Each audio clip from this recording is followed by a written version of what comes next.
So the Sixers made what it might be the worst free agency signing in the history of the sport.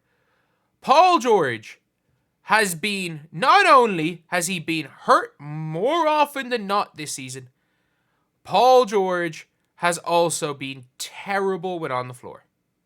That is the worst combo. Injured and bad when you play.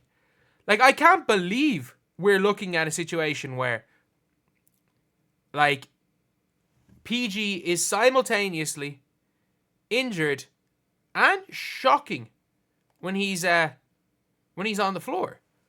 Like, I thought after last season, Paul George was gonna be at least a decent free agency. I didn't think they won free agency or anything. I wasn't going that far on it. Like, I wasn't one of those guys that was like, oh yeah, they're the Philadelphia 76ers are contenders. Because you can never be a contender with Joel Embiid. He peaks at the wrong times in seasons. Like, he has never once in his career peaked at the right time. And, like, that's not going to randomly just start changing into his 30s. But at the same time, I thought, you know what, they got a shot. They got a shot not coming out of the East, but of, like, maybe an Eastern Conference Finals, maybe breaking that curse. Getting to the Conference Finals for the first time since Allen freaking Iverson was there.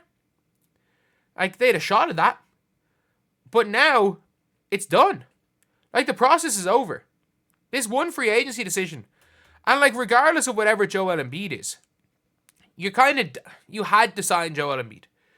Joel Embiid in hindsight, is going to be a terrible contract. But at least it's a little bit like the Gilbert Arenas one back in the day, where you're like, okay, it looks bad in hindsight, but, like, at the time, you do it 10 times out of 10. Like, you had to make that deal. If you were the Philadelphia 76ers, you were not in a position to have Joel Embiid coming into this season on an expiring contract. Like, it just does not work like that. Like, teams make bad decisions to keep their stars. And teams have done that since the dawn of time. They've done it since the dawn of freaking time. So, like, I'm not opposed to that one. But on Paul George, like, there's a reason the Clippers weren't that sold on keeping him. Like, not that the Clippers didn't want him. Like, saying that is just a complete just lie, because they did want him. But they weren't, like, that pushed on getting rid of him.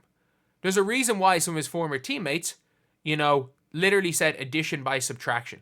I've never heard a quote-unquote star, a situation with a star, ever be referred to as addition by subtraction before in my life other than PG. As well as that, the man has almost as many podcast episodes as games played this year. Like, can we be real here for a second? Like, I've never seen this before.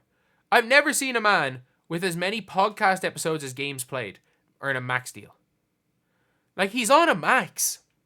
You're paying a 34-year-old way post-prime, by the way. Not just a little bit post-prime, like way post-prime. Like, PG's prime was 5 years ago. And he was saying, oh, he's been still in his prime. Like, I'm not considering Pandemic P his prime. I'm considering Pandemic P kind of the end of his prime. Yes, he had a decent playoffs in 2021 when they got to the conference finals. But, like, was he that much better than Terrence Mann through that run? I don't think so. And I'm not joking when I say that. Like, I don't know if he was that much better in that run than Terrence freaking Mann. And that's not a knock on Terrence Mann. Terrence Mann looked like he was a future superstar. Like, he genuinely looked like he was a future superstar. And, like, that's the thing when it came to Terrence Mann. Like, he looked great. And then people realized he's a lot older than people thought. But PG, there's been no scenario where PG has, like, positively altered the fate of a franchise. He goes to OKC. They lose in the first round. Do you want to know what happens to the next two seasons? They lose in the first round again. And, I mean, surely the third season when he's an MVP candidate, all's better. Nope. They lose in the first round. And he gives up the game-winning shot. In fairness to him, I will always defend him on this. It was a bad shot. I don't care what anyone says. It was a bad shot. There's no arguing that was a good shot. It was a bad shot. But still, he got gamed. He got gamed in a playoff series. Which is such a rare thing to happen in the NBA. And it happened to Paul George. So since realistically he's left the Pacers. No. I still will say it. Prime Paul George was 2019. Although you could maybe argue he was never the same after breaking his leg that time. He broke his leg 11 years ago. Can we just be real right here? The man broke his leg 11 years ago. You could argue that's when his prime went. And you were paying him 11 years later a max contract. You were paying an injury-prone 35-year-old a max contract. And even without the benefit of hindsight, that Paul George would basically have a Space Jam situation and get his talent taken off him. Even without the benefit of that hindsight. Even without it. It was a terrible deal paying him a long-term max contract. Like, there's a reason why the Clippers didn't want him for 4 years. If anything, 3 years was too much. And now as a franchise, you're screwed.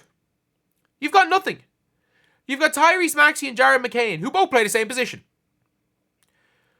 You've got two undersized scoring guards, and you're planning on running through two undersized scoring guards as a long-term strategy? Because your center has developed Greg Oden knees, and now PG has, I don't know, he's turned into pandemic P? I don't know. I genuinely don't even know how to describe what's happening with Paul George in a minute. But it's not been good. If you're the Sixers, like, can you guys do what the Lakers did? You guys get your money back? Can you guys get the free agency move rescinded or something? Because there has to be some sort of like negligence on someone's part to give him this contract. It's like he's had 15 different injuries, it seems. It's never the same injury. If it was the same injury all the time, you'd be like, oh, well, it's bad. But he's just getting everything injured. He's just cripple. He's just a cripple. Like, that's the only way to describe it. The man is a cripple. And we're now looking at a situation where we've got a freaking crippled Paul George, a crippled Greg Oden 2.0, and two of the same player.